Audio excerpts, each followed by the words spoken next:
Hello, এই যে দেখতে পাচ্ছেন চমৎকার জিনিসটা তৈরি করেছি, বলুন তো কী দিয়ে? দেখুন, দই খাওয়ার পরে আপনারা তো সকলেই দইয়ের খুঁড়িটা ফেলে দিন। এবার থেকে ফেলে দেওয়াটা বন্ধ করুন, তাহলেই কিন্তু ঘরের কোনো সুন্দর ও চমৎকার জিনিস যা আপনারা ব্যবহার করতে পারবেন সেরকম একটা জিনিস কিন্তু অনায়াসেই তৈরি করে নিতে পারবেন।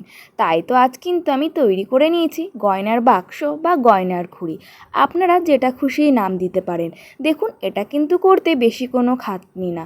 শুধু কি করতে হবে, আপনাদের মনপসন্দ যে কোনো একটি বেস কালার আপনারা এখানে দিয়ে দিতে পারেন। আমার জানি না কেন সব কিছুতেই মনে হয় যদি ব্ল্যাক বেসটা দিই তার উপর যদি হোয়াইট দিয়ে কোনো কাজ করি তাহলে না একটু বেশিই ফোটে। এর জন্যই কিন্তু আমি প্রতিবারের মতন এবারও ব্ল্যাক বেসটাই দিয়ে দিয়েছি।